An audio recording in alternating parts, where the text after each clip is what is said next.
Hello and welcome to Darkfaetarot Tarot. You are joining me on the end of a drizzly, damp day in Brussels. We're like 5 days before solstice. Welcome to new subscribers. Welcome back to those who already know me. So yes, the Christmas deco is up.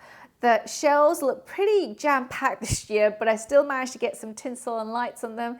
And yeah, I'm just at the end of a Sunday.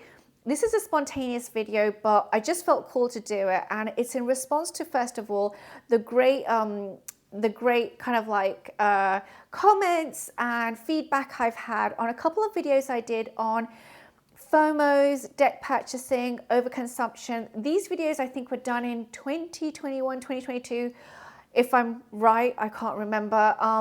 And so this video is kind of like a follow-up to those videos, or follow on to those videos. I really felt called to make it because I got a great response and I thought I've got a few things to add now to it. And so this is kind of like a part two, kind of like the story after. So hopefully that makes sense. If you're new to my channel, please subscribe, like. It would really help. I don't do that many videos these days right now, but I try to do at least one a month, if not more. And sometimes if I feel called to, which is like today, you know, I'm just jumping on and I'm doing this video because I just really felt like, yeah, I've got some things I'd like to add.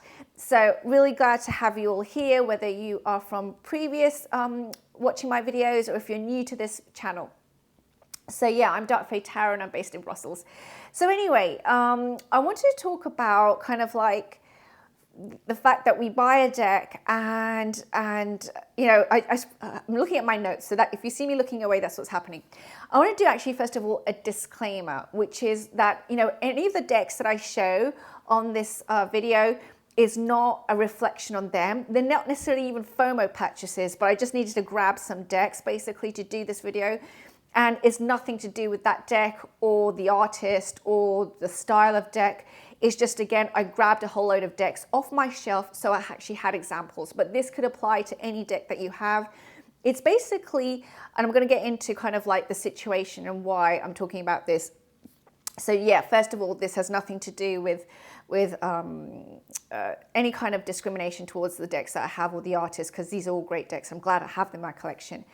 So yeah, these are suggestions as well, and don't feel obliged to take on board everything that I say. You know, take what resonates, leave the rest. Again, just suggestions from my side. And so this is, and I'm still trying to look at my notes. Right, so this would also, if you want to, I would suggest grab some pen and paper, grab a notebook, because perhaps some of this might be helpful to you in the future. Okay, so why did I do this video and what's behind it? So I received great feedback from my previous videos on consumption and FOMO, as I mentioned at the beginning, and I wanted to do something which is kind of like not just left at that.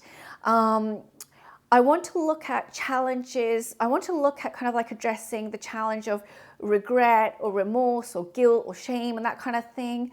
And then I especially want to look at the fact that, you know, increasingly we have tighter budgets because of course, around the world, the cost of living has gone up and then the price of decks has gone up. And that is, again, nothing to do with the artist. It's not bad-mouthing people or publishers or anything like that.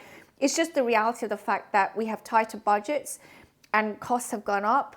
Supply chains have become even more expensive. It's not just about the actual item itself. And then on top of that, for international purchases, including mass market, a lot of us are paying tax and levies on it. So, you know, we've talked about kind of like indie decks and them coming from the US to Europe and how expensive that is. But one thing to note as well is that mass market decks, if a deck is produced in, published in another jurisdiction, for example, Australia, the sale of that deck in the EU will be more, and it's the same within the US and so forth. So we have to look at the fact that, sadly, you know, we are also facing a steep taxation on the goods that we're purchasing as well. So whether that's indie or mass market. So, you know, this is the baseline, and if we look at things like kind of like in a clear daylight kind of way, I'm saying this in the dark, filming this in the dark, but if we look at things in the light of day, you know, we can understand and be a little bit more kind of like, okay, let's have to just look at this in a logical sense and in a rational sense. So I'm going to set out the scene, and again, I'm looking at my notes. So for example, who would this apply to, this video, and why would this help or resonate with yourself? So I think a lot of us have been there. I know I have been there, where we buy a deck because either, we've seen friends use it, we've seen it on a channel, it looks amazing, or everybody's buying it, or it's only available for like 3 weeks or something, and it's like must get it, or it's a Kickstarter purchase that was made like 8 months before, and now we have it in our hand, and it's kind of like, okay, I'm not sure about that now. But, it's kind of like all of these, it's just fear, kind of like, I'm going to miss out on it. I need to have it kind of thing. And we make the purchase. And so behind that, we might actually have some guilt, some shame, some emotions around it. We might be sitting there thinking, okay, well, was that a wise spending of our money? We might be in a situation where we've bought the deck and then we realize I could have actually spent that money on something else or another deck that I now want. So all of these things can happen. And what we tend to do, again, I'm looking at my notes, is that there could be the tendency to stick the deck at the back of our closet or at the back of our shelves, kind of like, okay, I've got this, and then kind of like, I will, one of the things I might say to myself is I'll use it in another season, and then it just goes to the back, and that's my way of like dealing with the idea of it. And so it's kind of like an avoidance. And so we all have something that's at the back of our deck. Sometimes we've bought a deck which kind of like, for example, we're all into the cosmic realm or the cosmic seed stuff, and then we buy a Wiccan deck and we're thinking, well, why did I do that? That doesn't even go with like my overall theme. Or we're all into the Wiccan stuff and then we buy a Disney deck, and you know what I mean? Like we buy something that is not part of our kind of like our wheelhouse kind of thing. And the other thing is of course, is that we've paid a lot of money for it. We might have paid $80 or $100, and then we're like, oh no, what happens if I use this and then I chip something, and then, or I mess it up, and then I've paid a lot of money and I can't replace it, and all this kind of stuff. And so there's a lot of situations where we've bought a deck, not perhaps always thought through, and then we have it, and then we stick it at the back of somewhere, basically thinking, I hope it just goes away somewhere, or I kind of like forget about it kind of thing. So that's the situation where I'm coming from. This may or may not apply to you. Maybe some of these points that I've raised resonate in some ways. And then also there's the issue of like, we buy it, and like I said, it just doesn't go with anything else that we have. And we're like, it doesn't even pair with anything. What was I thinking? But, then comes the now what, which is kind of like, I think that will be the part of the thumbnail of this video, like, now what do we do? And I just want to start off by saying, and I've got points here, so if I look away again, I'm looking at my notes, is that, first of all, we can take a deep breath and just acknowledge the guilt and shame, or the regret, or the kind of like that icky feeling, that feeling of like, oh, and like, there might be a few that spring to your mind at the moment going, yeah, that is at the back of my closet or the back of my shelf. So let's just acknowledge it. Take a deep breath, a collective deep breath, and just go, okay, I don't need to feel so bad. I might want to, but I don't need to. I can take it down a few notches. And I'm human, and just like everybody else, I want to try something. I want to be a part of something. It's very normal. And that was just part of that. And maybe I have something to learn. Maybe it's okay, actually. Maybe I can let go of the regret and it's not so bad, actually. So let's take a moment just to pause and just acknowledge we don't need to beat ourselves up. The second thing I want to go on to is that, and one of the sayings I always have is that, going back to my first point, is that we don't have to be a hostage to our past. I say that to myself quite a lot, that I don't have to be a hostage to my past, which I have a tendency to do. So anyway, the second thing I want to go on to is that what we can do is we can take the deck and we can look through it carefully. So now I'm going to take one of my examples, which I don't have any regret purchasing, but it's just an example. So here I've got is Once Upon a Time Tarot, beautiful deck. It's kind of like fairy tale-ish. I love it. But, we can take it and we just can go through the cards one by one and look at them and go, interesting, do I feel differently about it? Is there something else that happens when I look at it now? Do I need to be so upset with myself? We can look at it and we can have a different feeling the next time we see it. So Again, if you have a deck at the back of your shelf, if you need to, pause the video, go and get it, and it's okay. Start the video again or start from where we are and just go through your deck a little bit, you know, and just say to yourself going, this is quite nice actually, or I have a different feeling from the first time I picked it up. You might also look at it and go, no, I feel the same way.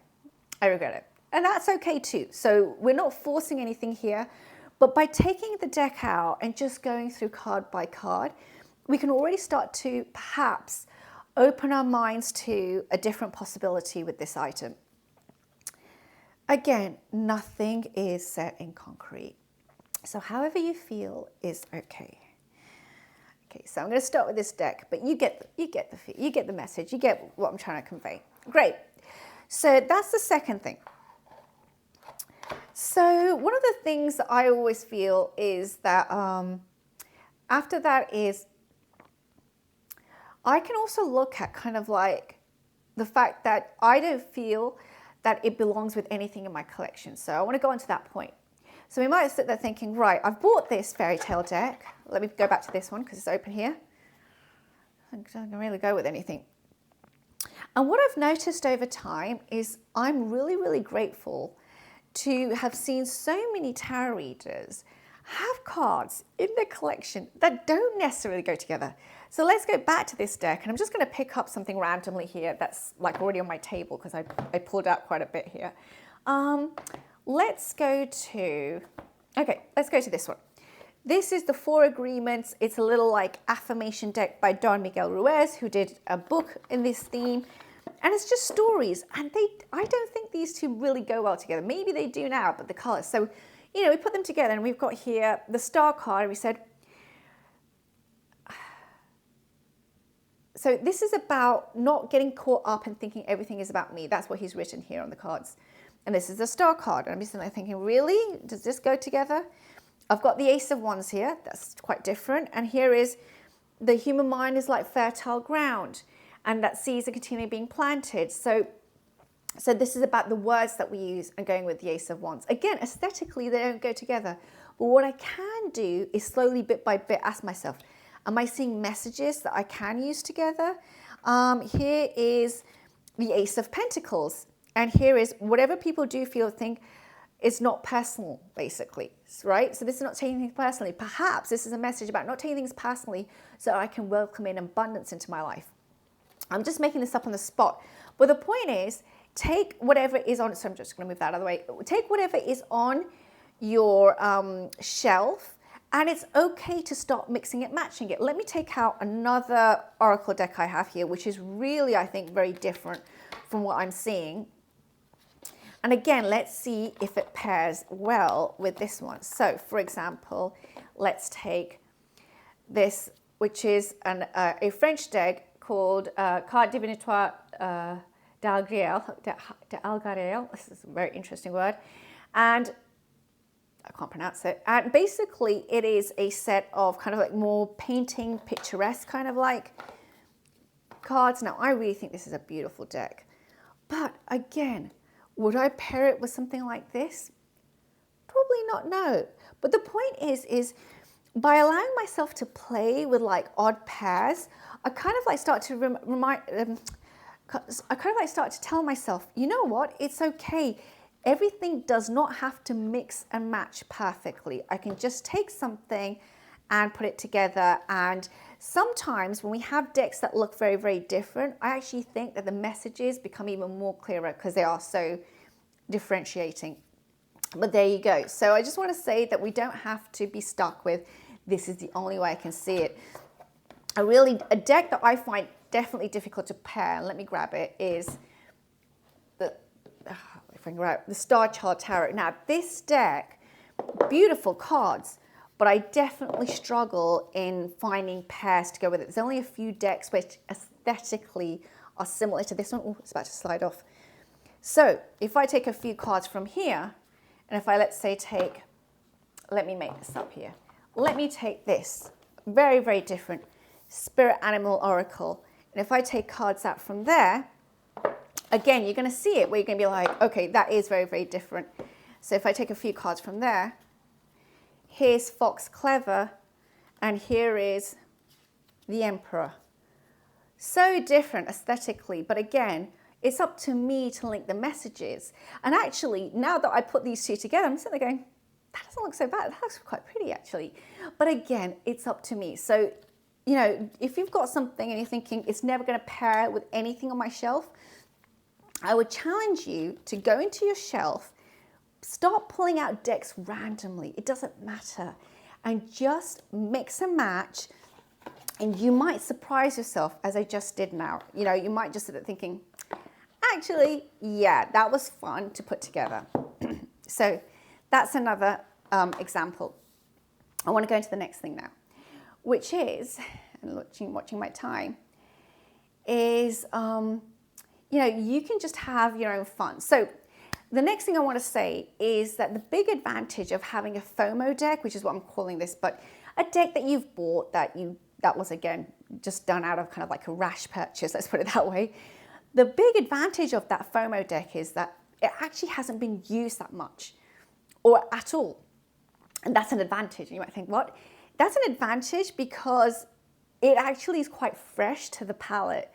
It's quite different from what you've been seeing regularly. Like, I'm someone that does a lot of work with animal decks. I love Hay House decks. I love Los Scarabeo. So all those kind of images that those publishers produce, and once we get used to the tarot, you'll see, right? Many of us see it. That certain publishers have a certain aesthetic and they replicate it a lot. You'll see that with Hay House. You'll see that again with Llewellyn, etc. So my eyes sometimes get used to that, and then having something different can be kind of like a bit jarring, but that's good because it brings me out of my comfort zone and perhaps I see the messages a bit differently. So I'm going to talk about 10 or 10 plus ways, I think now I have, how to revamp or use your FOMO deck. So we're at 16 minutes, so I'm going to try and go through this as fast as I can now. So first of all, you can always use a FOMO deck to do as part of a challenge. One of the things that I'm going to be doing soon is a challenge, well, it's not a challenge so much, but basically like an activity, let me put it that way. So for example, I'm going to participate in something called Omen Days. It's an activity that Carrie over at Carrie's Mystical Musings has set up on her Discord channel, and it's where for 12 days from the 26th of December through to the 6th of January, so the day after, starting straight after Christmas all the way through the 6th of January, it's going to be looking at taking a card and then observing our environment and basically looking at how this can be reflective of the year ahead. So this is something very new for me. I'm just explaining this in a very basic way. What a great tip to do right now is make sure you go over to Carrie's channel, which is Carrie's Mystical Musings. I'll link it below. I'll also try and make sure that I link the Discord link to her area below. And if you're watching this video much later, let's say you're watching this in 6 months' time and thinking, well, I missed out on the challenge, over on her Discord area, there are other activities. There's book activities, there's deck studies going on, there's different things Carrie does. So there's ancestral work. So, you know, you can always find basically something to use that deck. There's also other places that do obviously challenges and prompts and so forth. Whatever suits your fancy. I'm just talking about something that's coming up. But the point is that you can use that FOMO deck part of that challenge because it will be so refreshing, right, to the palette. It'll be like, actually, this is not what I usually use, and it's making me think outside the box. So that's one way to use your deck. The other thing you can do, and again, I'm just looking at it, is use the deck for like a special tag. So we have on TarotTube so many tags, like, you know, decks that I kind of like, you know, are too heavy to use, or decks that are jarring, or, you know, there's tags like, you know, my most beautiful deck, and maybe one of your FOMO decks is beautiful, but you know, you've not really used it. So again, you can kind of like jump on one of these tags and use your FOMO deck as part of that, and again, invigorates your practice in some ways.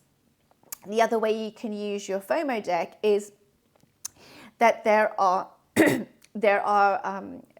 special occasions, right? A lot of us in TarotTube, but not everyone, but we practice things like observing the autumn equinox or observing the, I need to use a deck when I'm talking, but you know, we're observing the autumn equinox, we're observing kind of like the summer solstice, or, you know, we've got the winter solstice coming up, or Imbolc, or Beltan, or something like that. Again, you can use one of these decks to do a Sabbath reading, or you can say, you know, for the 2025, these key milestone dates as the sun goes around the earth, I'm going to use kind of like my FOMO deck to actually do a special practice and do some spreads. And then that way, again, you get to start bonding with that deck, or using it, or seeing how it plays out. Another way you can use this deck is that, and I'm just again looking at my notes, is that let's say that you have, you've purchased this deck, and you sometimes want to do a specific reading for yourself. For example, in 2025, you want to do a set of readings around blocks around abundance, or blocks around finding love. You can use your FOMO deck to actually plan out, let's say, 5 different readings throughout the year, or map them with, let's say, the moon cycle or something, about intention setting and releasing any kind of blockages around finding love, or around being open to abundance coming in, or perhaps trying out new activities and getting out of our comfort zone. And what that does is it allows you to, again, work with the deck. So that's another idea, right? Is to use it for very specific readings like career or romance, or even ancestral readings. Okay, so again, so that was one a separate one I wanted to do was ancestral readings. Now, one of the things that I find interesting is that that's something that we don't really work with tarot in the culture I come from, but I've been kind of like intrigued by it, because I thought, why not? Now, ancestral practice is very, very specific. It's very family oriented. One might think, well, actually, I can't use it for ancestral readings because, you know, my family come from here and they look like this, and I don't think it would jar. Like something like this would, I mean, this doesn't reflect my family at all. But again, it's about getting out of our comfort zone and not always matching everything. It doesn't have to be matchy. It's more like the themes, right? So when I sometimes see something like this, or I see a deck which is very different from what I usually would do, this could be an opportunity for me to, instead of like looking at the images so much and trying to kind of like match them up to my ancestors, is to look at the themes. Like, you know, the Starchild Tarot for me has got very openness to it. We're in another world.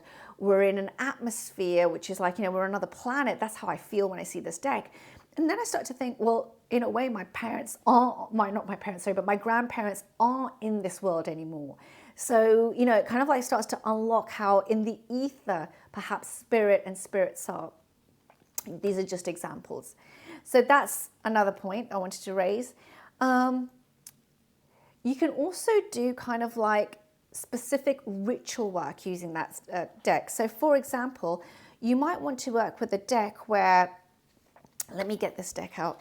You might want to work with a deck specifically for, and I've mentioned moon readings, but you could actually do a sun and moon reading style.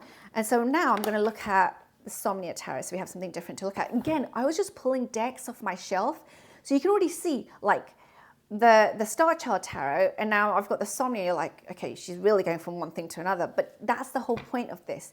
That these are decks that perhaps, I mean, these are not necessarily FOMO purchases, but I just haven't used them that much. And I'm thinking, I want to bring them in because it's a good way for me to really practice. So for example, I could use this deck as, and it's very dark and shady, but actually it's quite good.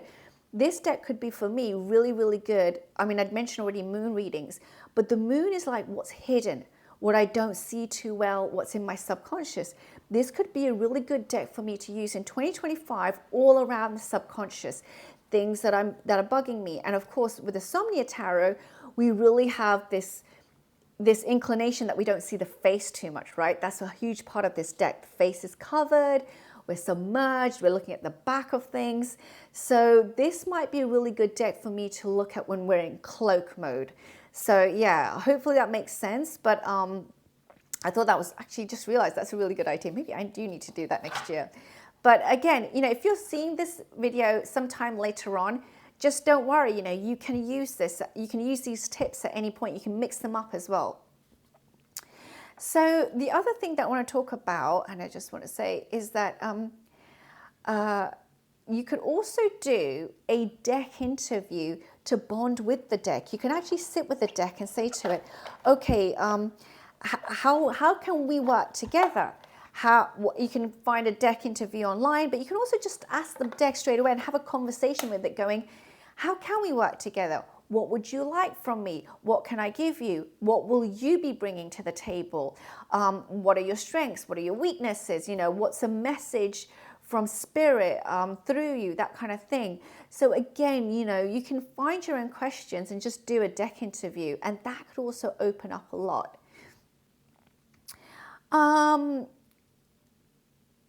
The other thing that I want to say, and I'm just trying to make sure that I don't forget a point here, is that you could use the deck that, yeah, this is something that I wanted to talk about. And let me get hold of this deck. Sorry, you're just seeing me now move around as I get this. All right, so now I have the Le Vampire deck. Like I said, I was just pulling things off the shelf to do this video.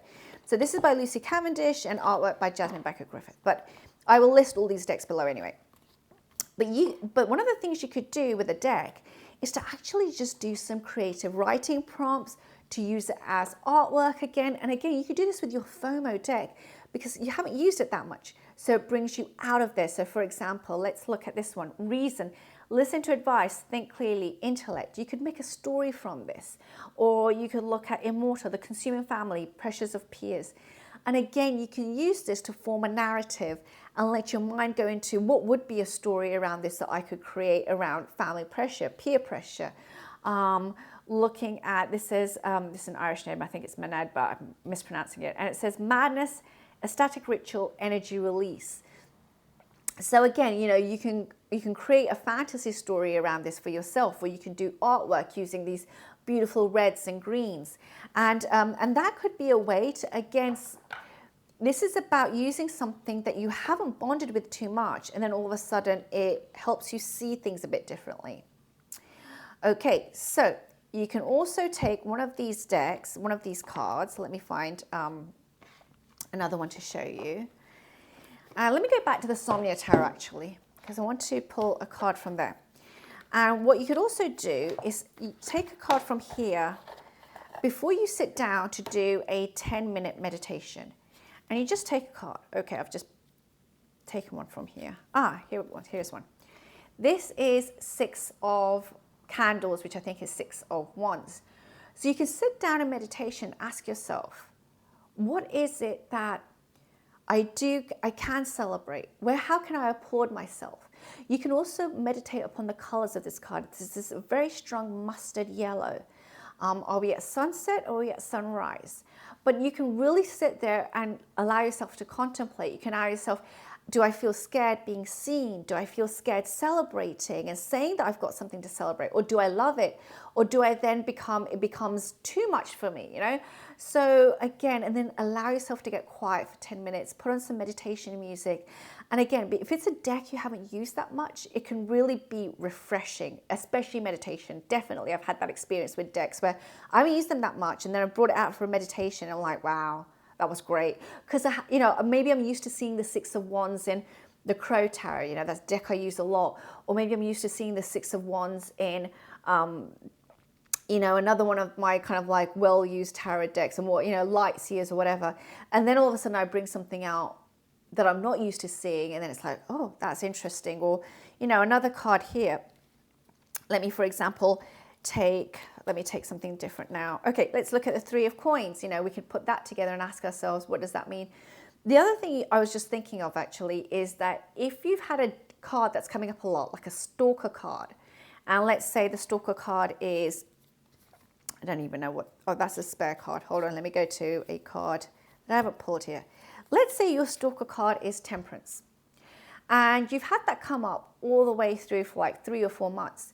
Take this Temperance card from a deck that, again, is your FOMO deck or one you haven't used that much, and pull the Temperance card out of that and sit with it and see what you see. It's a really good way, again, to come out of like that, you know, that funk where we're just used to seeing the same image, and all of a sudden we're like, that's Temperance now?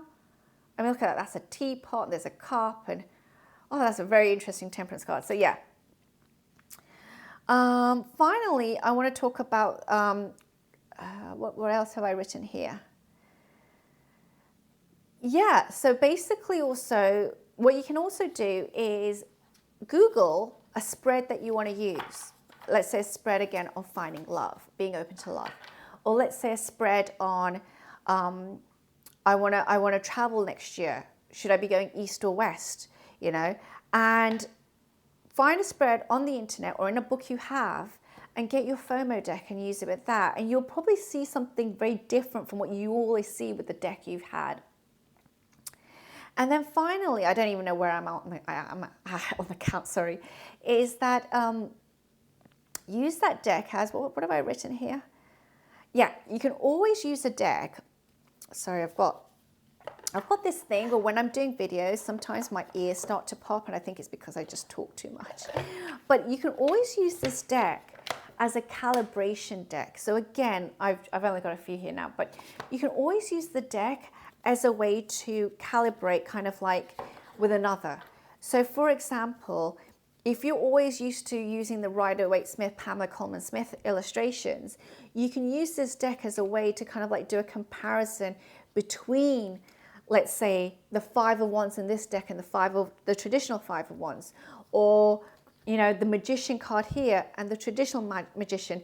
And through the calibration, you can start to see differences and ask yourself, what strikes me in the FOMO deck, the deck I haven't used so much, that's different and brings out a certain nuance in that particular key. So here again, we have the Three of Wands, and you can do that. So these are some of the things. For example, in this Three of Wands, you know, we have, you know, the wands are flying off and very, very different. And we're actually seeing her face, and in the traditional Three of Wands, we don't. So again, you can get a lot from just that differentiation and that calibration. And so, yeah, so these are just some ideas I have. I think I'm near the end.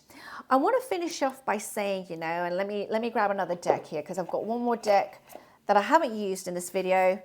And again, it just shows you kind of like, you know, things that I was grabbing off my shelf that I thought, that's interesting. Let's pull this out. And this is Oracle of Roses by Cheryl and Darcy. You know, and these have more traditional kind of art. But one of the things that I always find, see, this is very different again. One of the things I absolutely love in this is that if it doesn't work for us, we can always bless the deck and let it go. It's not like you have to use this. It's not like there's no rule book. But the point for me of getting sometimes a deck out from the back of my shelf that, you know, it's like, ugh, is that it can be a moment where I realize it's in my collection for a reason, and perhaps it has a message to share with me, even if you decide to pass it on later, even if you decide, actually, for the long term, this isn't for me. Perhaps it was around enough to give you a message that you needed. So I think I'm near the end. I'm just going to check my notes here, but I think, yeah, I'm near the end. I hope this gave you some things to consider, some things to digest in terms of your perhaps a FOMO deck sitting in the back of your closet. Again, I'll link Carrie's channel below. I love things like this because for me, I can't always commit to huge, long activities of like 3 months or 6 months. But when it's something short, like a few days or something, for me, it works. But of course, you know, in spaces like that, you also have like deck studies or books to exchange and talk about. So there's different things for different people. But I always like the opportunity of where I can use something that I have in a different way, and it challenges me. So that's what I'm going to be doing post-Christmas. Hopefully I will get another video out before Christmas Day, or maybe after Christmas Day, or Yule or solstice, however you want to call it. Like this whole period, I love the winter solstice. I love the moment where the light comes back. I used to suffer from seasonal affective disorders many years ago. And so for me, when the light comes back, it's just such a blessing. It's like, yes, thank God. Because, you know, or thank Spirit, I should say. But, you know, it's just a moment where, yeah, I feel better. And it just, yeah. So I'm personally, as soon as we get towards the solstice, I'm like, it's just a few days left, so we're fine. And I can then, you know, I'm a bit better in January for me, even though it's cold. I prefer that light. So anyway, hopefully I will do another video, probably maybe after the solstice or after official Christmas day or however you want to put it. You know, I know many of us don't celebrate, but you know that period. I'll try and do another video then. But hopefully you enjoyed this and it gave you some tips. Again, feel free to subscribe to my channel. I wish you a wonderful week wherever you are. I wish you lots of seasonal joy, whatever you're doing. Stay safe and take care, and I'll see you soon. Bye now.